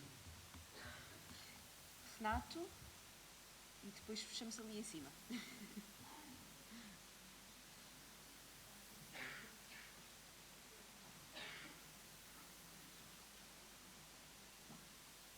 Olá, boa tarde. Agradeço as intervenções. Bom, eu acho que há muito que as sociedades contemporâneas, nomeadamente a portuguesa, no fundo, há um mal-estar que se foi difundindo, que tem várias raízes e que infelizmente se gera depois em formas de ressentimento, que a esquerda não conseguiu captar, basicamente. Nós não conseguimos perceber, do ponto de vista, o campo progressista não conseguiu perceber o que é que está a passar. E, na verdade, nós nunca percebemos muito bem as consequências da precarização do trabalho e as consequências que isso tem do ponto de vista não só social como existencial e na relação depois com outras crises que se vieram, nomeadamente a habitação e tudo isso. A base social do ressentimento é bastante complexa, pluridimensional e necessita de compreensão. Isso significa que nós temos de ter essa disponibilidade, muitas vezes, de sair dos nossos quadros epistemológicos, das nossas certezas do ponto de vista científico, das nossas mundividências, para tentar perceber e compreender de facto o que está a passar, não é? Sair um bocadinho da nossa zona de conforto epistemológica. Eu acho que isto é um grande desafio que nós temos pela frente. Sem isso, dificilmente conseguiremos criar uma política alternativa, que é mais que políticas públicas. As políticas públicas são uma componente da intervenção política, mas nós temos que pensar na política para além do imediato. Eu percebo, obviamente, a questão da tática, como é óbvio, mas não convencemos os jovens pela tática. E, portanto, é preciso pensar para além do imediato. O imediato é importante e é preciso construir novas narrativas que consigam atrair, digamos assim, populações, nomeadamente os mais jovens, mas não só, que não têm expressão no espaço público. Fala-se muito dos jovens, mas os jovens pouco falam. E a pouca expressão que eles têm é uma expressão, em grande medida, muitas vezes estigmatizada e por aí adiante, não é? E, portanto, eu penso que nós temos de ter essa disponibilidade, até do ponto de vista mental, para isso. Isso, para mim, é um ponto de partida. E significa essa disponibilidade, quase uma lógica de véu da ignorância, do meu ponto de vista. Significa também um ponto de partida para aquilo que me parece fundamental, que é a convergência ao nível necessária para a reconstrução da cidadania. Não é?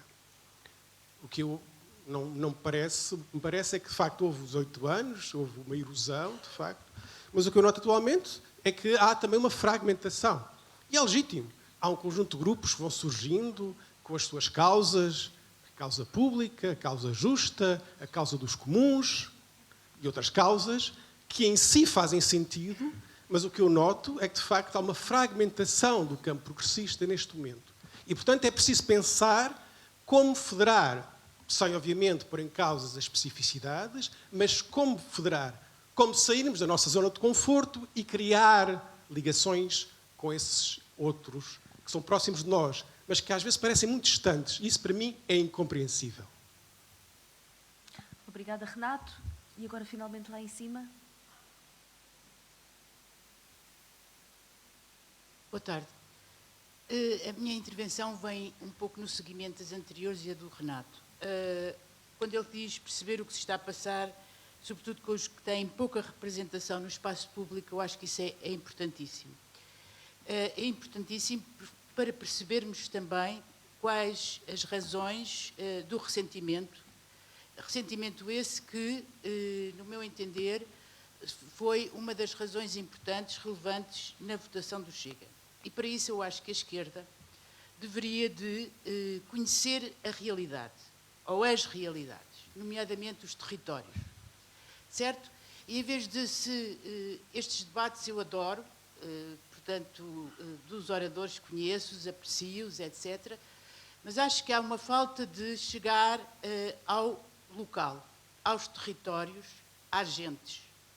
E, portanto, só conhecendo, digamos, essa diversidade, é que nós poderemos, no meu entender, definir, discutir, refletir como chegar a eles, como percebê-los e como os trazer para nós. Não sei se isto é utópico, mas é o meu ponto de vista. Obrigada. Muito obrigada. Eu agora devolvia, se calhar, a palavra à mesa. Fazíamos a mesma ordem, pode ser? Passava então a palavra ao Ricardo. Ok, obrigado. Eu não me apetecia nada fazer o papel de estar aqui a fazer o papel de economista de serviço, mas... alguém tem que o fazer. Depois o problema... Não, mas, é um trabalho sujo, mas alguém tem que o fazer. Mas não tem a ver com isso, tem mais a ver com o facto que gostaria de dedicar o meu tempo escasso a discutir coisas que me parecem mais importantes. Mas eu não vou deixar de responder à pergunta que me foi diretamente dirigida sobre a questão do excedente. Vou tentar ser o mais sucinto possível. A única forma de percebermos porque é que o governo, o último governo, decidiu ter a política orçamental que teve é entrarmos na cabeça do Primeiro-Ministro e do Ministro das Finanças. Eu não conheço outra, porque, na verdade, quando nós tentamos perceber aquilo que são declarações públicas, nós não conseguimos chegar a conclusões claras sobre isto.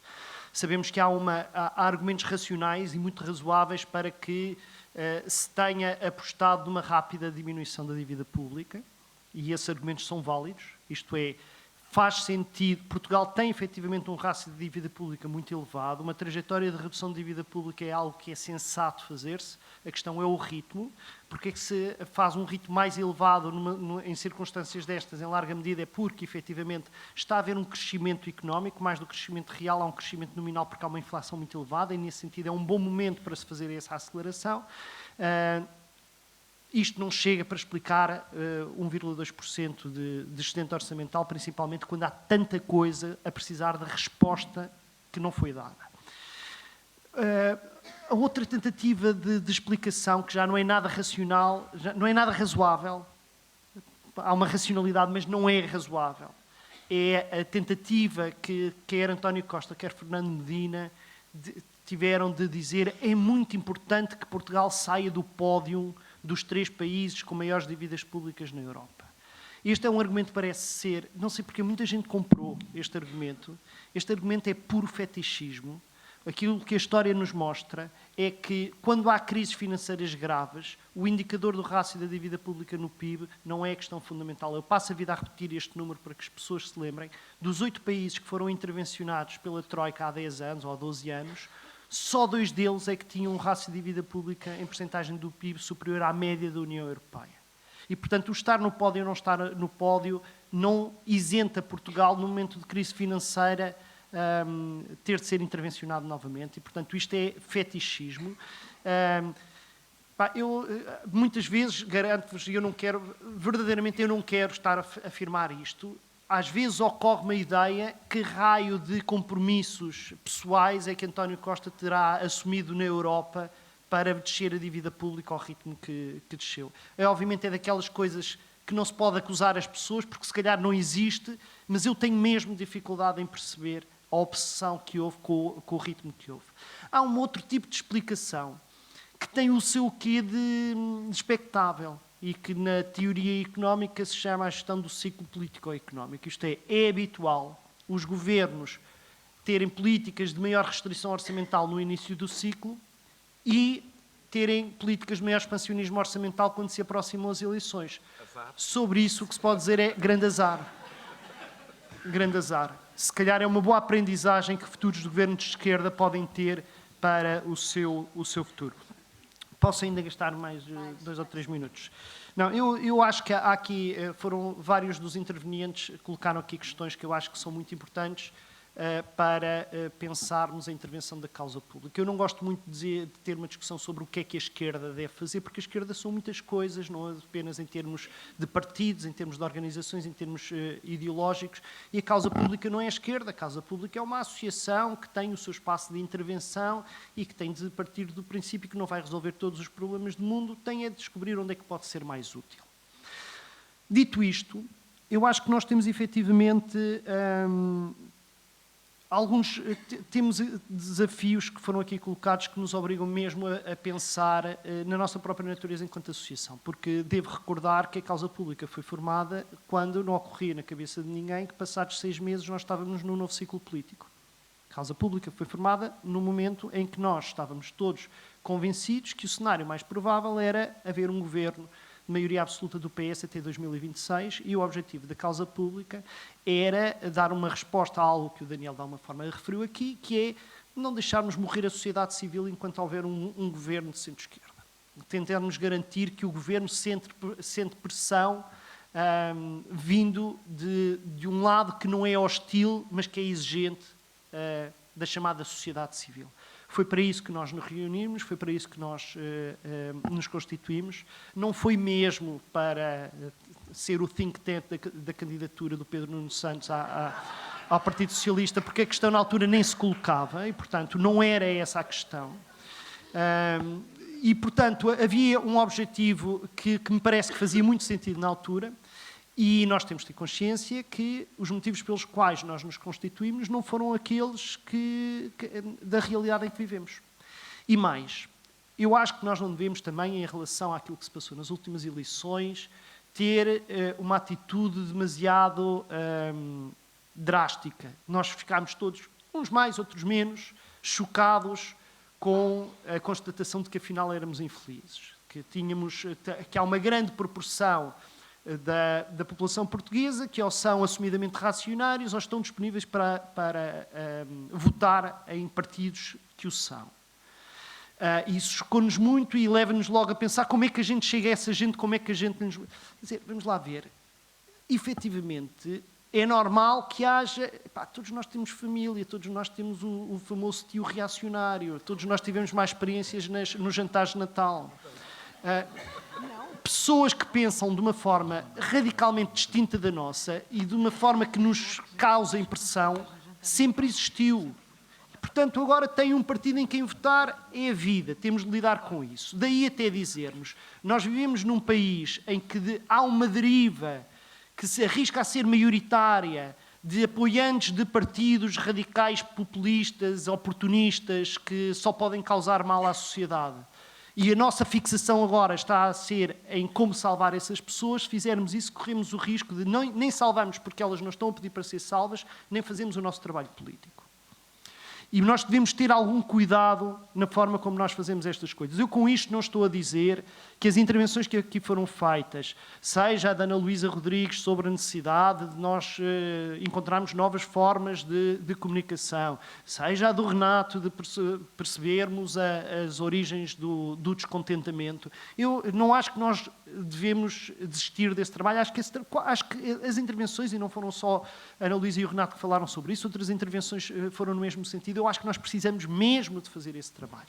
E mais, eu tenho hoje dúvidas de que a causa pública, como foi constituída há 6 meses, ou como foi pensada há 6 meses, seja o melhor espaço para dar resposta àquilo que é mais urgente, precisamente porque nós, quando nos constituímos, não pensámos na reformulação do discurso da esquerda ou no descobrir novos instrumentos de comunicação como aspecto fundamental da nossa intervenção. Eu não penso tanto, não digo tanto a pensar nos 18% dos votantes do Chega. Estou a pensar em todos os outros que também têm formas diferentes. Se querem que vos diga, eu preocupo muito mais todos os jovens que votaram AD do que todos os 18% de portugueses que votaram no Chega. Eu acho que há ali uma coisa a falhar. E eu acho que nós devemos mesmo intervir e que passa por estas duas coisas que foram ditas. Dito isto, acho que... vou mesmo terminar, Ana. Acho que, dito isto, e apesar de tudo, acho que continua a haver um espaço que não está preenchido de aprofundamento e de reflexão de natureza programática de política pública, e acho que esse é mesmo o espaço desta associação, sem prejuízo de, eventualmente, necessitarmos de repensar as nossas prioridades. Bom, muito rapidamente, foram ditas coisas muito importantes. Eu vou focar-me em 3 questões, não porque as outras são menores, mas porque acho que tem coisas mais interessantes para dizer sobre estas 3. Primeiro, sobre a questão de legalização de extrema-direita e aquilo que foi dito relativamente à Grécia. Eu não conheço o quadro normativo relativamente à Grécia, conheço o português. O português permite a legalização de partidos em casos muito estritos. O Chega, na minha opinião, não é um partido fascista, portanto essa questão não se coloca. Podia-se colocar a questão sobre se é ou não uma organização racista, ou eventualmente essa questão pode-se colocar do ponto de vista teórico. Aquilo que me interessa é o quadro que nós temos, o quadro legal ou a falta de quadro legal. Quando a alteração à Constituição foi feita para incluir a proibição de organizações racistas, não foi feita uma adaptação do quadro legal. E, portanto, aquilo que existe atualmente é que nós não temos uma lei, um instrumento que o Tribunal Constitucional possa aplicar para este tipo de situações. E, portanto, eu escrevi isso há pouco tempo, os principais partidos, o Parlamento português não considerou a questão, desde 1998, se não estou em erro, suficientemente importante dotar o ordenamento jurídico português desta ferramenta para proteger a democracia portuguesa, qualquer que fosse a organização que viesse a surgir com estas características. Um outro aspecto que, no meu entender, é preocupante é que, ao contrário daquilo que sucede relativamente a organizações fascistas, relativamente a organizações racistas, a questão, o poder para desencadear este processo está exclusivamente nas mãos da Procuradoria-Geral da República, do Procurador-Geral da República. Portanto, o Tribunal Constitucional não pode, ou órgãos do poder político, ao contrário daquilo que sucede, por exemplo, na Alemanha, não pode oficiosamente promover este processo, nem órgãos do poder político, o governo ou o Parlamento.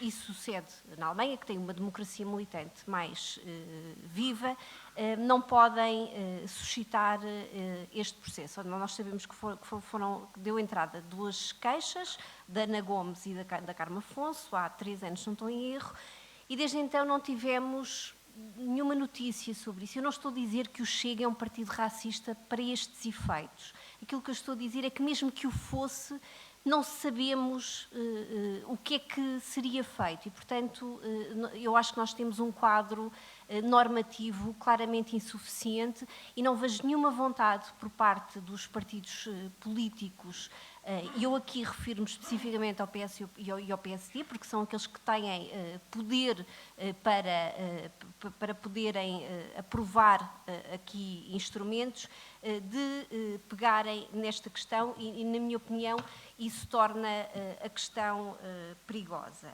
Relativamente à questão da justiça e o papel que a justiça está a ter a nível nacional. Ora bem, nós chegámos aqui, alguém disse que nós estamos aqui porque o PS privilegiou o excedente. Eu não tenho a certeza que nós estejamos aqui, ou que nós estejamos aqui com este tema de debate por causa disso. Eu acho que nós estamos aqui com este tema de debate porque houve uma investigação que foi suscitada daquela forma e depois o Primeiro-Ministro decidiu assumir a sua responsabilidade política daquele modo. Independentemente da discussão que possamos fazer acerca disso, eu acho que há problemas relativamente ao modo como o Ministério Público funciona em Portugal. E há problemas que interessam do ponto de vista democrático. E, portanto, eu não falo da justiça em termos gerais, eu não vejo problemas do ponto de vista do Poder Judicial, do ponto de vista da magistratura judicial. Acho que há questões sérias que se levantam relativamente ao modo de atuação do Ministério Público e especificamente relativamente ao modo de atuação da Sra. Procuradora-Geral da República. Vou dar um exemplo muito concreto. Muito recentemente foi-lhe perguntado quando é que o antigo Primeiro-Ministro iria ser ouvido ou quando é que iriam existir novidades relativamente ao inquérito. E ela disse, não sei, não faço a mínima ideia. Isto é estranho, porque, na verdade, o Código de Processo Penal tem limites máximos relativamente à duração do inquérito. Portanto, ela a ideia faz. Pelo menos há indicações legais relativamente a esta fase processual. Portanto, este tipo de respostas, para mim, são profundamente problemáticas e mostram que nós temos aqui um problema sério do ponto de vista do funcionamento deste órgão, que é crucial para o sistema de justiça. Para terminar, relativamente àquilo que foi dito quanto às políticas europeias. Ora bem, esta é uma matéria em que não há grandes distinções entre PS e PSI. Eu também tenho escrito bastante sobre isso. Pelo menos naquilo em que, no modo como estes dois partidos atuam lá fora, a nível de Conselho Europeu, quando são governo. Eu vi no programa do PS, nestas últimas eleições, que se propunha atuar a este nível de uma forma mais propositiva, ter uma atuação mais propositiva. Eu não sei bem o que é que isto significa, mas vejo isto como algo mais positivo, porque o facto de nós termos um país europeísta e da Europa, de facto, ser crucial para o posicionamento de Portugal no mundo e da nossa Constituição ter essa característica em nós, não significa que nós não devamos ter uma integração, uma postura na integração que seja crítica e que seja exigente perante a Europa. Estou bastante curiosa para ver como é que o PS se vai posicionar agora desta forma propositiva na campanha para as europeias.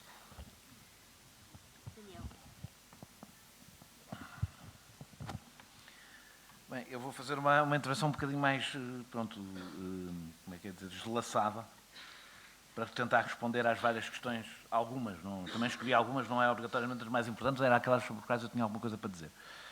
Bem, sobre a resposta em relação ao cordão sanitário, é sim. Mas a esquerda, ou seja, a esquerda não tem que acabar ou não acabar com o cordão sanitário, a esquerda tem o cordão sanitário com o Chega. A esquerda não é a tutora do PSD.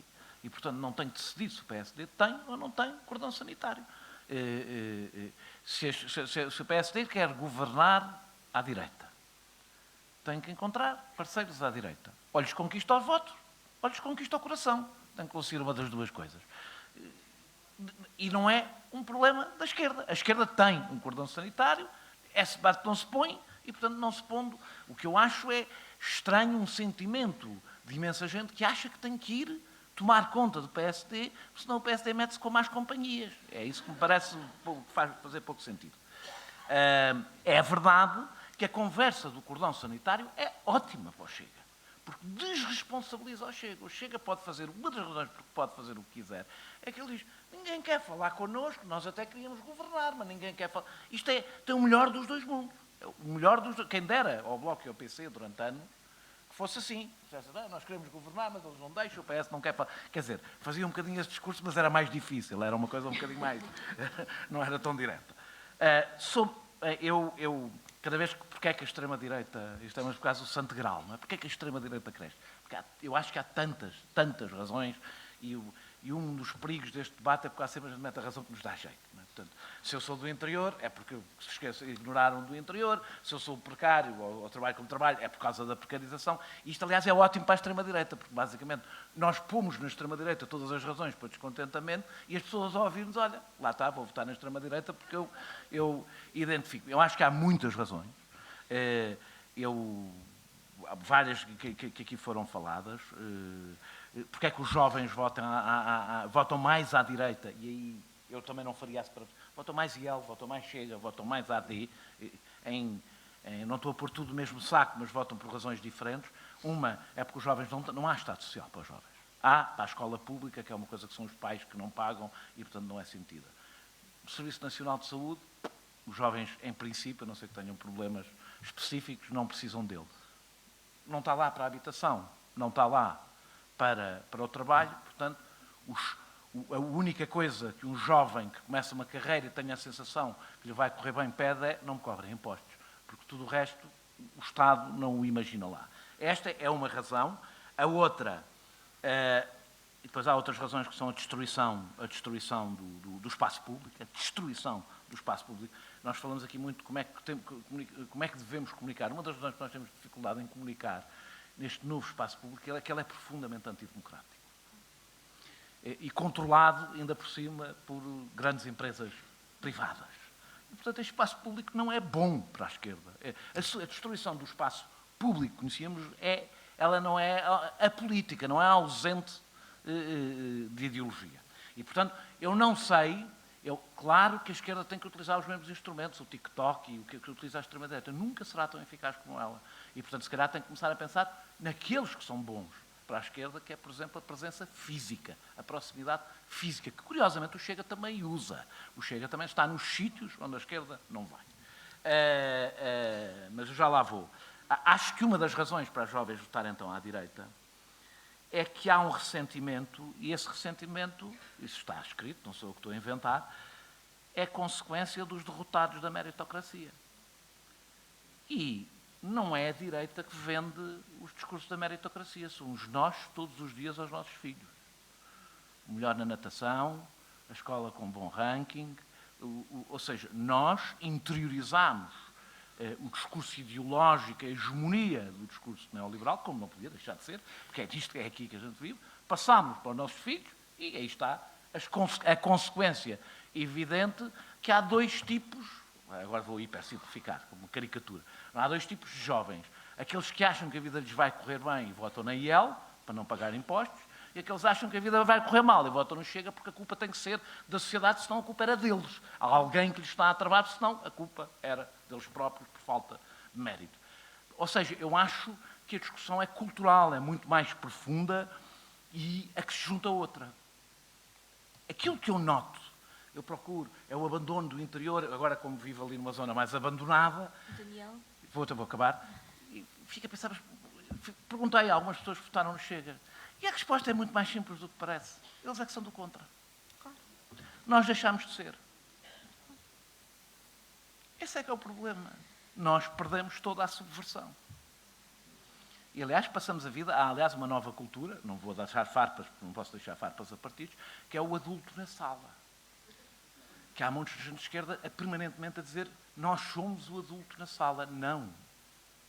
O que falta à esquerda não é adultos na sala. Não estou a dizer irresponsáveis, mas estou a dizer pessoas capazes de dizer para lá da razoabilidade. Ganharem uma radicalidade que perderam. Eu não estou a falar de extremismo.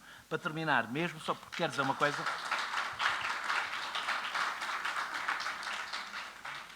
Quero dizer só duas coisas muito rápidas. Desculpa lá, eu sei que me estiquei, mas quero dizer duas coisas muito rápidas. O papel da justiça. A razão que eu acho que o Ministério Público se comporta como se comporta é o mesmo que vejo nas redações. O populismo é uma doença que tomou conta das instituições. Há uma cultura populista, justicialista, demagógica, totalmente interiorizada e antidemocrática, ou seja, de desconfiança em relação ao poder democrático. Termino só mesmo para dizer que as novas formas, em relação às novas formas, em relação ao papel desta instituição, há uma coisa que a gente nunca deve esquecer. O Mais Liberdade, que eu suponho que vocês conhecem, tem um orçamento de $500 000 por ano. Isto, quando nós olhamos para a direita, dizemos, porquê é que a gente não faz isto? Eu também olho muitas vezes, olha o Observador. Porquê é que a gente não faz isto? Pai, depois pergunto quem é o empresário que está disponível para torrar o dinheiro que é torrado. O José Manuel Fernandes deve ser o único liberal que nunca deu dinheiro a ganhar um acionista neste país.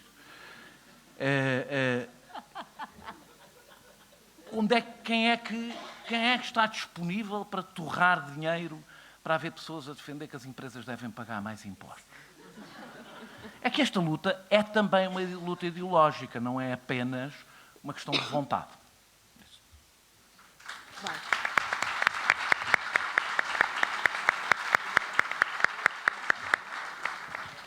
Antes que toda a gente fuja, quero obviamente agradecer a disponibilidade dos oradores por esta excelente reflexão e provocação que aqui nos fizeram ao longo desta última hora, as perguntas que vieram, e queria, na verdade, fazer-vos um convite. Primeiro, às pessoas que já são aderentes da causa pública, que façam um intervalo de 5 minutos, 5 minutos, ou que fiquem mais ou menos por aqui, que vamos fazer a Assembleia Geral de seguinte.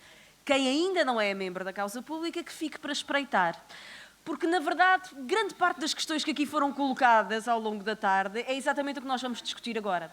O que nós vamos discutir é exatamente como é que nós analisamos hoje a situação dos jovens na sociedade portuguesa, como parte do nosso programa de ação, como é que nós nos enraizamos nos territórios a partir de núcleos territoriais, como é que nós discutimos as questões da comunicação e da tradução do que é hoje a complexidade das políticas públicas, quando olhamos assim só para o Serviço Nacional de Saúde. Até temos um excelente grupo neste momento já a trabalhar sobre as questões da saúde e como é que as traduzimos numa forma de capacitação da sociedade civil e, no fundo, da cidadania.